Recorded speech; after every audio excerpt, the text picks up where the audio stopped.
दोस्तों नमस्कार। दोस्तों, उत्तर प्रदेश का विधानसभा चुनाव 2027, जहां एक तरफ भारतीय जनता पार्टी के लिए बहुत महत्व का चुनाव है, वहीं दूसरी तरफ समाजवादी पार्टी के अखिलेश यादव के लिए करो या मरो की स्थिति है। यदि इस बार भी अखिलेश यादव की सरकार उत्तर प्रदेश में नहीं बनती है तो अखिलेश यादव की राजनीति पूरी तरह से समाप्त हो जाएगी। जिस तरह से आज आप देख रहे हैं कि बसपा की प्रमुख मायावती हाशिए पर है, इसी तरह अखिलेश यादव की स्थिति भी होने वाली है। और इसलिए अखिलेश यादव पूरी ताकत के साथ इस चुनाव को जीतना चाहता है। उसके लिए जो भी तिगड़म होगी, जो भी षड्यंत्र करने पड़ेंगे, जो भी इकोसिस्टम डेवलप करना पड़ेगा, वो करेगा। और इसी की तैयारी अखिलेश यादव ने शुरू कर दी है। अखिलेश यादव ने अपनी पार्टी का जो चुनाव है उसका प्रबंध प्रशांत किशोर की जो आईपैक कंपनी है, वो आईपैक कंपनी जिसका नाम आपने सुना है कि पश्चिम बंगाल का चुनाव का काम ममता बनर्जी का लिया हुआ है, जिसके दफ्तर में ईडी की रेड हुई थी, वही आईपैक अब कहा जा रहा है कि उसी आईपैक को अखिलेश यादव ने अपने चुनाव के लिए हायर किया है। अखिलेश यादव ने कुछ दिनों पहले कहा भी था कि भारतीय जनता पार्टी पूरा टेक्निकल तरीके से चुनाव को लड़ती है, हाईटेक तरीके से चुनाव को लड़ती है, और इसीलिए उसका मुकाबला उसी तरह से किया जाएगा। तो अब कहा जा रहा है कि आईपैक जो प्रशांत किशोर की कंपनी है, इसको माइक्रो मैनेजमेंट का डेटा एनालिसिस का काम दे दिया गया है। रणनीति तैयार करने में प्रशांत किशोर हालांकि खुद का चुनाव हार गए, लेकिन हमने देखा है कि बिहार में जिस तरह से हमने देखा था, नीतीश कुमार की पहली बार सरकार बनाई थी, फिर उसके बाद अब अन्य राज्यों में भी वो इस प्रबंध के लिए ये कंपनी काम करती है। अखिलेश यादव की इस रणनीति में फोकस है कि किस तरह से जो योगी आदित्यनाथ का कोर वोटर है उसको योगी जी से अलग किया जाए। आज तक के सभी सर्वे उत्तर प्रदेश की जनता, और उत्तर प्रदेश की जनता ही नहीं, देश और दुनिया में जहां भी सनातनी रहते हैं, उनका एक ही मत है कि अगला प्रधानमंत्री योगी आदित्यनाथ होना चाहिए। जिस तरह से योगी आदित्यनाथ ने उत्तर प्रदेश में बुलडोजर एक्शन किया, जिस तरह से माफियाओं की कब्र खोद दी, जिस तरह से विकास का काम हुआ है, उसके कारण लोग कहते हैं कि भाई प्रधानमंत्री हो तो योगी जैसा। सीधी बात, नो बकवास, सीधा एक्शन, कोई डिले नहीं, बदमाशी, लॉ एंड ऑर्डर की सिचुएशन से कोई समझौता नहीं, भ्रष्टाचार पर कोई समझौता नहीं। योगी आदित्यनाथ ऐसे मुख्यमंत्री हैं जो किसी आईएएस और आईपीएस अधिकारी पर भी कार्रवाई करने से चूकते नहीं हैं। कई ऐसे मुद्दे आए जहां भ्रष्टाचार का मामला खुला तो उन्होंने सीनियरिटी में नीचे ले आए। ये पहली बार था कि किसी एसडीएम को पटवारी बना दिया गया हो क्योंकि वो भ्रष्टाचार के कारण ऊपर पहुंचा है। ये देखा कि किसी ने भ्रष्टाचार या अपराध की कमाई की हो तो बुलडोजर चलाकर वो जमीन गरीबों में बांट दी गई। और इसलिए योगी आदित्यनाथ देश और दुनिया में लोकप्रिय हैं। हम देख ही रहे हैं कि जापान की यात्रा में योगी आदित्यनाथ को, लेकिन इसी में अब प्रशांत किशोर क्योंकि रणनीतिकार है, अखिलेश यादव को चुनाव जीतना है, तो बिसात बिछाई जा रही है। और इसी बिसात बिछाई में मैं एक एक करके इस वीडियो में आपको बताऊंगा कि किस तरह से योगी आदित्यनाथ को 2027 में हराने के लिए उनका कोर वोटर कैसे उनसे अलग हो, यह षड्यंत्र रचा जा रहा है। याद करिए माघ मेला, और इसके पहले भी याद करिए कुंभ मेला। कुंभ मेले में जो भगदड़ मची, उसमें जिस तरह से मीडिया और सोशल मीडिया में उस बात को फैलाया गया, योगी आदित्यनाथ को बदनाम करने की कोशिश की गई। जहां आप सोचिए 3 करोड़ लोगों के आने का एक अरेंजमेंट किया गया था और इतना बढ़िया प्रबंध था, मैं खुद वहां मौके पर मौजूद था।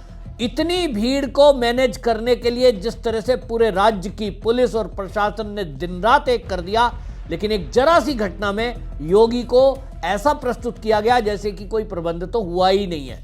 यानी 1 महीने की मेहनत को मिट्टी में मिलाकर एक घटना से जोड़कर दिखाने की कोशिश हुई, वहां विफलता प्राप्त हुई। तो माघ मेले में अभिमुक्तेश्वर अनंत सरस्वती, जो कि शंकराचार्य भी नहीं है, शंकराचार्य बनकर सिंहासन लेकर पूरे तामझाम के साथ लॉ एंड ऑर्डर की सिचुएशन को तोड़ते हुए जो एग्जिट का रास्ता है उससे एंट्री करता है। इरादा बिल्कुल साफ था कि माघ मेले में अफरा तफरी हो, भगदड़ हो, ताकि योगी पर फिर से एक बार ये आरोप लगाया जा सके कि प्रबंध नहीं थे। जिस तरह से प्रशांत किशोर को काम दिया गया, शायद उसी ने सलाह दी होगी कि ब्राह्मणों को अलग करने में किसी ब्राह्मण को आगे किया जाए। अभिमुक्तेश्वरानंद वही है जिस पर अखिलेश यादव ने लाठीचार्ज किया था काशी में, लेकिन वही अभिमुक्तेश्वरानंद एक बार फिर से अखिलेश यादव की टूल किट बनते हैं, माघ मेले में पहुंच जाते हैं और वहां जाकर के जिस तरह से उन्होंने पुलिस के साथ धक्का मुक्की की, लॉ एंड ऑर्डर की सिचुएशन में बाधा पैदा की, वहां भगदड़ मचाने की कोशिश की, तो उन्होंने वहां पूरा मीडिया का लावा लश्कर साथ में था। अब सवाल उठ रहा था उस समय कि मीडिया कवरेज आखिरकार इतनी हो कैसे रही है। आज पता लग रहा है कि उस सबके पीछे कहीं ना कहीं समाजवादी पार्टी थी और समाजवादी पार्टी के पीछे ये प्रशांत किशोर की आई-पैक कंपनी थी।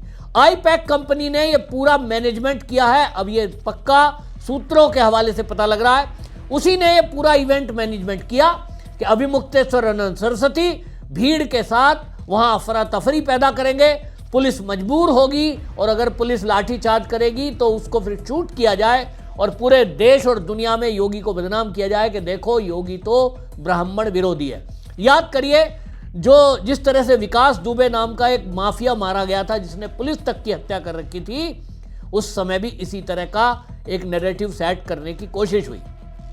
ब्राह्मणों को तैयार किया गया, टारगेट किया गया और इसी कड़ी में ये जो अभिमुक्तेश्वरानंद सरस्वती हैं उनकी लाइव स्ट्रीमिंग हो रही है। आज तक जी न्यूज, बड़े बड़े न्यूज चैनल उनको कवर कर रहे हैं। ये कवरेज करने का पूरा ठेका दिया गया और आप सोचिए कि ये अभिमुक्तेश्वरानंद बयान देता है मुझे जान से मारने की साजिश की गई है। योगी पुलिस योगी जी पर सीधा आरोप लगाता है, वो अभिमुक्तेश्वरानंद जिसको एक भी लाठी नहीं मारी गई, जिसके पास कोई पुलिस वाला नहीं गया, हाथ जोड़कर विनम्रता से बात कर रहे थे, लेकिन अभिमुक्तेश्वरानंद मीडिया में बयान देता है कि मुझे पुलिस के द्वारा जान से मारने की कोशिश की गई। ये बयान अपने आप में बता रहा है कि ये बयान ही राजनीति से प्रेरित था। तो कहीं ये प्रशांत किशोर की रणनीति का एक हिस्सा था, ये तो जांच के बाद पता चलेगा, लेकिन अभी तक के बयान और चीजों में जो चीज खुलकर आ रही है वो साफ समझ में आ रहा है। अभिमुक्तेश्वरानंद बयान देता है, डेली बयान देता है, दिन में 3-3, 4-4 बार प्रेस कॉन्फ्रेंस हो रही थी। वो कह देता है योगी तो हिंदू ही नहीं है, मैं तो योगी को हिंदू मानता ही नहीं हूं। वो बाबर से और किस किस से तुलना कर रहे हैं।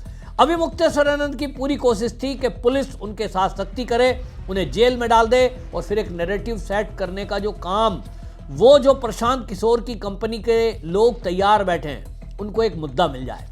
लेकिन शायद योगी आदित्यनाथ को ये सारी बात इनकी पता है, क्योंकि भाई एक मुख्यमंत्री हैं और अब तो अनुभवी मुख्यमंत्री हैं, उन तक सारी जानकारी थी और इसीलिए ये नैरेटिव को ध्वस्त करने के लिए अभिमुक्तेश्वरानंद सरस्वती को नोटिस तो दिया गया लेकिन गिरफ्तारी नहीं की गई। ये ठीक इसी तरह था जैसे कांग्रेसी करते हैं, राहुल गांधी बदतमीजी करता है, मोदी पर प्रहार करता है, कोशिश करता है कि ये किसी तरह मेरी गिरफ्तारी कर लें।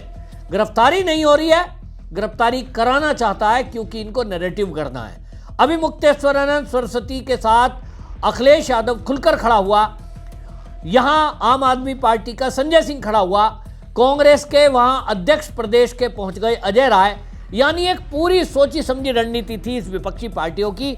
अखिलेश यादव के साथ खड़े थे, अभिमुक्तेश्वरानंद को आगे कर रहे थे और अभिमुक्तेश्वरानंद ने ये घोषणा भी कर दी है कि लखनऊ से मेरा आंदोलन मार्च में शुरू होगा। नाम गाय का है, नाम गाय की रक्षा का है, लेकिन करना एजेंडा सेट 2027 के विधानसभा चुनाव का है।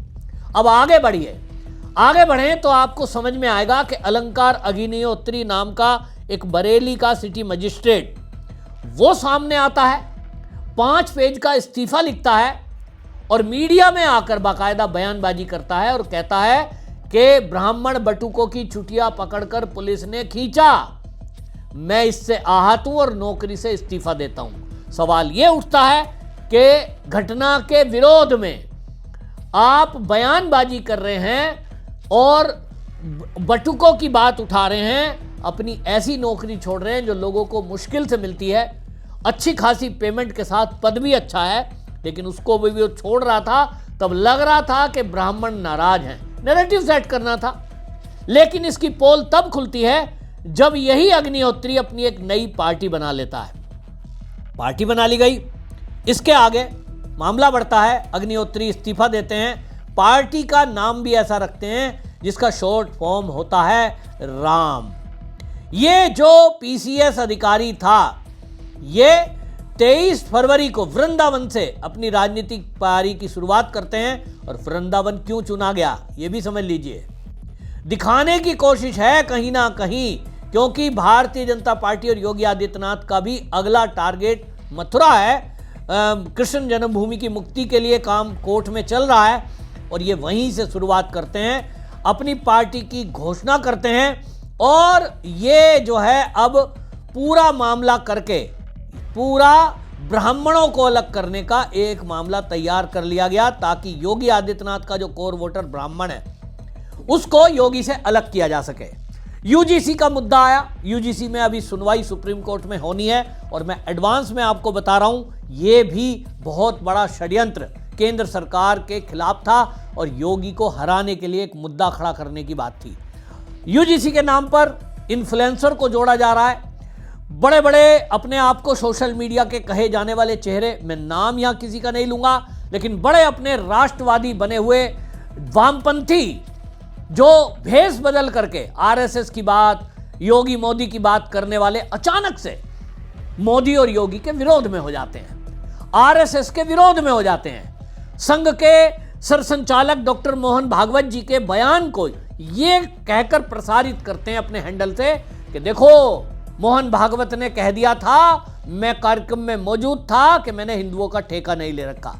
मोहन भागवत जी ने जिस सेंस में कहा वो सेंस वो थी जैसे कोई बच्चा पड़ोस में पिटकर आए और माँ बाप ये कह दें कि मैं तेरा ठेका थोड़ी ले रखा है, ताकि उनका बच्चा मजबूत हो और वो समझे कि गलत का मुकाबला उसको कैसे करना है। लेकिन मोहन भागवत जी के उस बयान को जिस तरह से तोड़ मरोड़ करके एक सोशल मीडिया इन्फ्लुएंसर ने पेश किया, ये दिखा रहा था कि पीके की जो टीम आईपैक कंपनी इन्फ्लुएंसर का जो इस्तेमाल करती है, कहीं ना कहीं उसने कुछ लोगों को तो खरीद ही लिया है।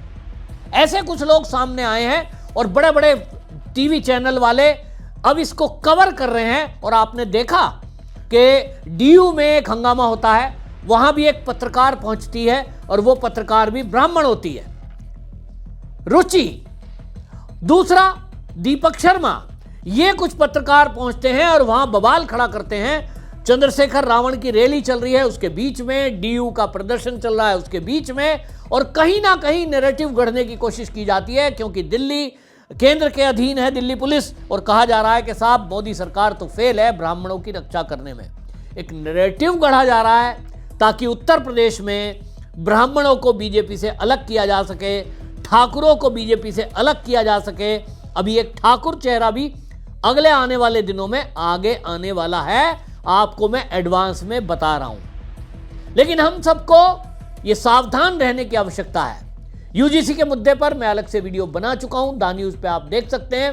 मैं पहले ही बता चुका हूं कि केंद्र सरकार इस संस्था को खत्म करने जा रही है, जिसका कैबिनेट से बिल पास हो चुका है। तब ये कानून तो अपने आप समाप्त हो ही जाएगा, लेकिन नैरेटिव गढ़ा जा रहा है। बीजेपी को वोट ना देने की कस्में खिलाई जा रही हैं, योगी को 2027 में सबक सिखाने की कस्में खिलाई जा रही हैं। ये सब नैरेटिव चल रहा है ताकि योगी को सत्ता से हटाया जा सके। 2027 में योगी को हटाया जा सकेगा, तभी 2029 में केंद्र सरकार भी मोदी की हटकर वहां कांग्रेस स्थापित हो सकेगी। षड्यंत्र बड़ा है और इसलिए हमें सजग रहना है। इसीलिए मैंने आपके सामने ये बात रखी। अब राष्ट्रवादी जो भी योगी को 2027 में फिर से एक बार मुख्यमंत्री देखना चाहते हैं, इस वीडियो को अधिक से अधिक शेयर करें और किसी के झांसे में ना आए। षड्यंत्र से मुकाबला करने के लिए सोशल मीडिया हो या मीडिया तैयार रहें। आपकी क्या राय कमेंट में जरूर लिखें, वीडियो शेयर करें। वंदे मातरम।